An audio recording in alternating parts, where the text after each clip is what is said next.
तस्वीरें आपको दिखा रहे हैं 10 जनपद की, जहां कांग्रेस अध्यक्ष से मिलने किसान और किसान के नेता पहुंचे हुए हैं ताकि सोनिया गांधी से कहा जा सके कि जो दबाव कांग्रेस पार्टी ने बनाया है सरकार पर भूमि अधिग्रहण बिल को लेकर, वो दबाव लगातार बना रहे।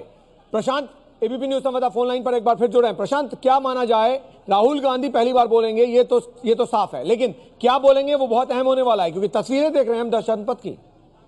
जी बिल्कुल, देखिए सुनील, जैसा मैंने कहा, कांग्रेस को लगता है कि ये बहुत बड़ा मुद्दा उसके हाथ लगा है और उसे जाने नहीं देना चाहती है। एक तरफ राहुल गांधी, जैसा आपने बताया, आपसे कुछ देर बाद वो बोलने वाले हैं। 4 बजे उनका वक्त था, लेकिन थोड़ा डिले हो रहा है।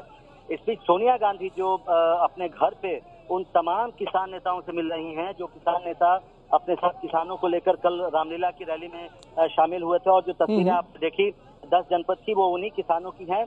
निश्चित तौर पे कांग्रेस लगातार इस इशू पर दबाव बनाए रखना चाहती है सरकार पर, और इसलिए अलग अलग दिन में अलग अलग तरीके से, आज जबकि राहुल गांधी कुछ देर में लोकसभा में बोलने वाले हैं, सोनिया गांधी अपने घर पर किसानों से मिलने हैं, तो निश्चित तौर से कांग्रेस को लगता है कि बड़ा मुद्दा उसके हाथ लगा है और इसे आसानी से उठाने नहीं देना चाहती और सरकार पर लगातार दबाव बनाए रखना चाहती है। प्रशांत, कुछ देर पहले आप ग्रामीण विकास मंत्री से भी बात कर रहे थे, उन्होंने कहा कि 75% किसानों का फायदा होने वाला है। तो जो बातें कांग्रेस कह रही है, दोनों की दलीलों में आपको क्या फर्क नजर आता है, किसकी दलील ज्यादा पुख्ता है?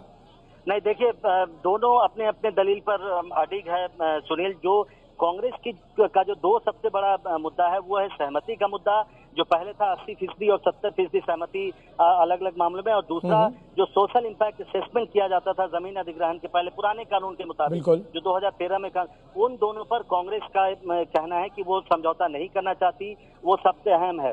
सरकार जो अध्यादेश पहले लेकर आई थी, जिसका बिल भी लाया गया था, उसमें इन चीजों में छूट दी गई थी, खासकर 5 क्षेत्रों में, लेकिन उसमें संशोधन किए गए, 9 संशोधन किए गए और उसमें 2-3 बदलाव किए गए, जो कि कांग्रेस के भी कुछ नेताओं को और बाकी कई पार्टियों को, खासकर बीजेडी, एआईएडीएमके जैसे पार्टियों को, एआईएडीएमके जैसे पार्टियां संतुष्ट हो गई थी ऐसे संशोधनों से। लेकिन कांग्रेस 2 चीजों पर अडिग है, वो इस पर समझौता करने के लिए तैयार नहीं है। ये कांग्रेस के नेताओं का दावा है। जी प्रशांत, बहुत बहुत शुक्रिया आपका। तो कांग्रेस किसानों को लेकर पावर पॉलिटिक्स कर रही है। जो तस्वीरें आप देख रहे हैं 10 जनपद की हैं, लेकिन हमारी नजर लगातार बनी हुई राहुल गांधी पर, क्योंकि राहुल गांधी लोकसभा में किसी भी वक्त बोल सकते हैं।